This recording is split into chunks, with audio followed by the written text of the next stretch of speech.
장대장TV 시청자 여러분 안녕하십니까? 장대장입니다. 자, 3기 신도시 청약을 기다리는 많은 분들이 계십니다. 원래 이제 내년에, 그러니까 2021년에 3기 신도시 사전 청약이 뭐죠?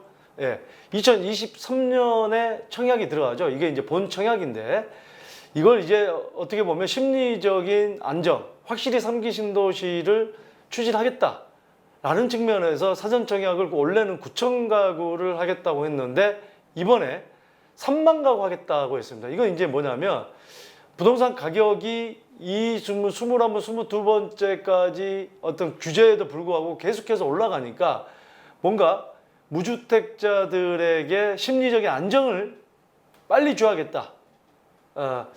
좀 이런 측면에서 사전 청약 물량을 늘린 건데, 물론 이제 사전 청약 방법, 조건, 요건, 요 부분에 대해서도 저희가 정리되는 대로 또 말씀을 드리겠지만, 자, 오늘 이 시간에 말씀드리고 싶은 부분은, 자, 2기 신도시에 많은 분들이 지금 부동산을 보유하시고 계시고 또는 거주를 하고 계시는데, 전세라든지, 자, 이런 부분이 이제 또 문제로 작용할 수 있겠다는 거죠. 사전 청약 물량이 많아지면, 지금 2기 신도시가 뭐 아직 그 택지 주구별로 분양이 절반도 안 끝난 지금 그런 지역도 있거든요.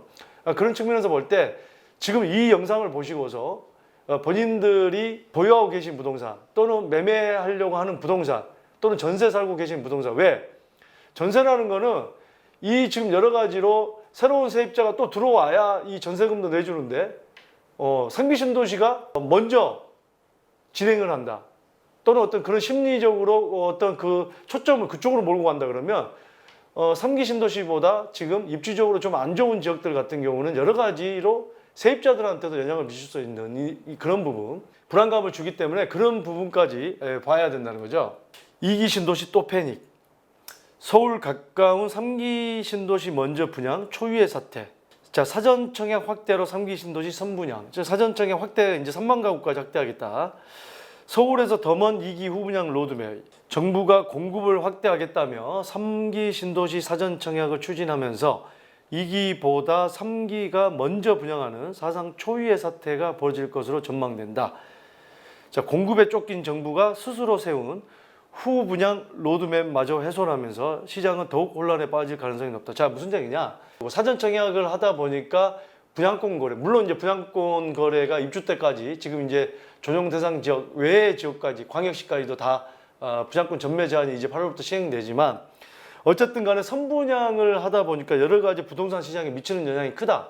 예, 그래서 후분양으로 이제 가겠다고 했는데 그마저도 훼손했다. 이거를 그러니까 조급하니까 다시 선분양제로 사전 분양을 더 오히려 확대시켰다.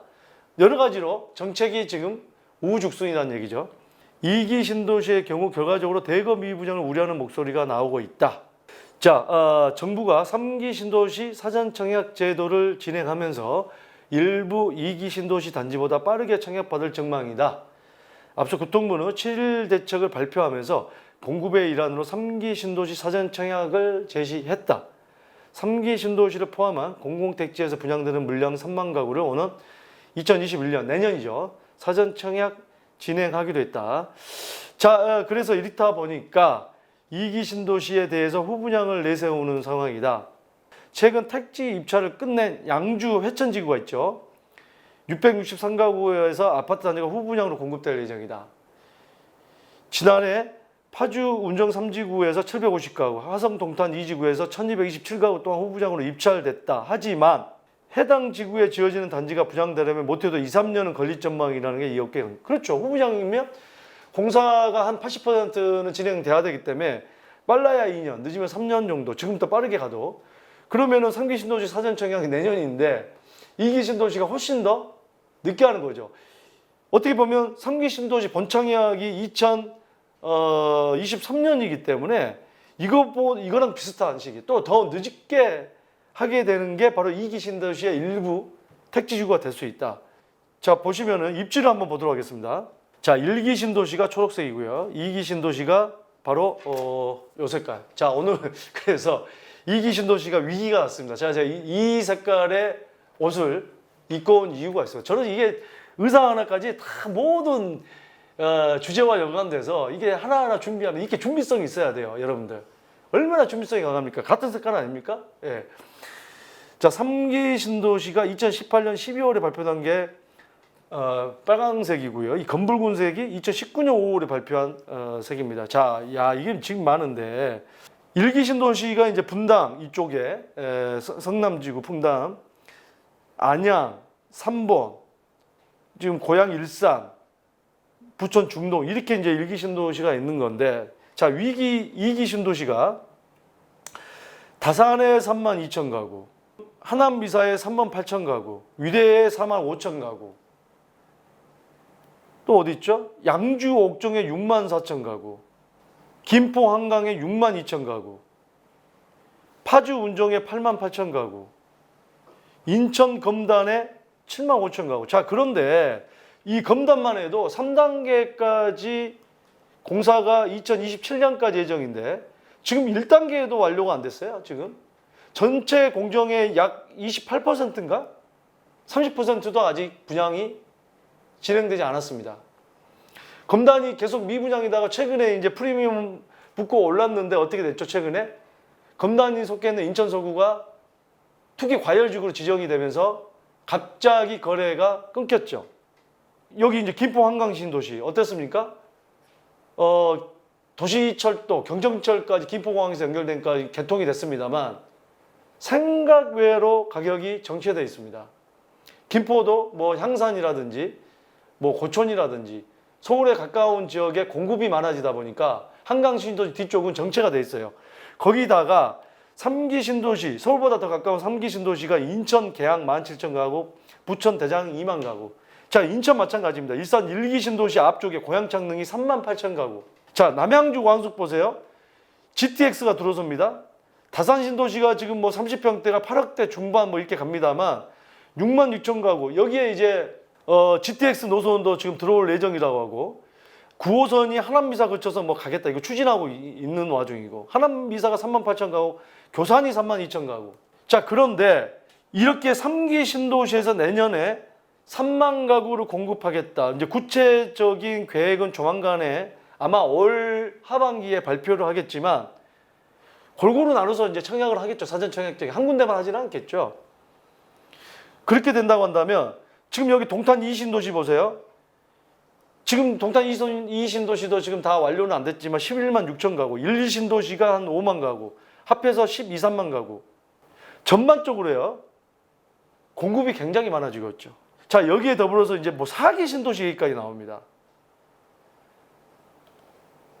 이 불안하니까 정부에서 지지율이 떨어지고 정말 많은 분들이 억울함을 호소하고 하다 보니까 이 세금을 갖다가 지금 뭐 취득세를 최대 12%, 양도세 중과를 내년 6월부터는 조정 대상 지역 안에서 3주택은 플러스 20%가 아니라 30%.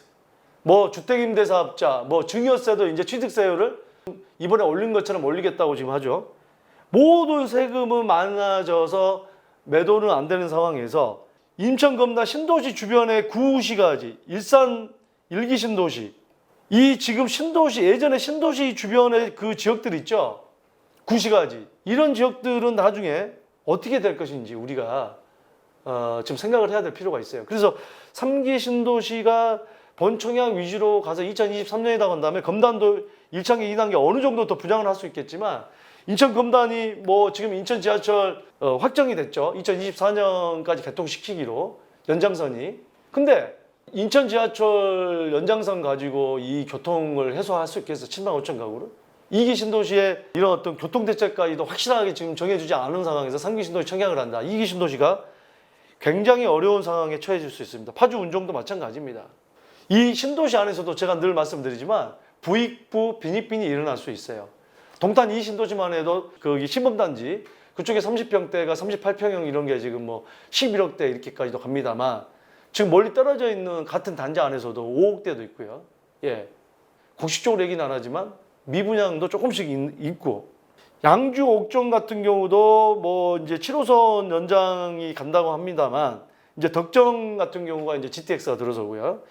여기도 지금 계속 더 늘리겠다고 해요. 제가 이제 계속해서 말씀을 드리지만 정부에서 도대체 공급 대책은 하지 않고 왜 자꾸 규제만 하냐고 해서 신도시만 계속 늘리고 있는데, 이번에 물론 뭐 서울 도심에 정부 소유, 공공기관 소유의 땅들을 풀어서 주택 공급을 늘리겠다, 유유부지의 공급을 늘리겠다, 또 용적률, 도심의 용적률을 상향시켜서 공급을 늘리겠다, 여러 가지 지금 두리뭉실한 대책은 나왔지만, 물론 뭐 8월 초에 구체적인 공급 계획이 나온다고는 하지만 그 공급이 돼도 과연 이 여러 가지 서울 시내의 신축 아파트에 살고 싶은 많은 분들의 수요를 갈증을 해소할 수 있는 공급량인지, 이런 부분도 한번 살펴봐야 될 것 같아요. 그래서 제가 오늘 말씀드리는 부분은 3기 신도시 사전 청약이 많아지면, 제가 항상 말씀드리지만 부동산은 심리입니다.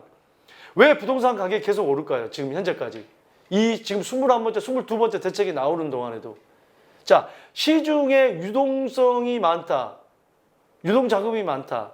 유동자금이 어느 정도 많아지는 건 사실이지만 그 유동자금 때문만은 아닙니다.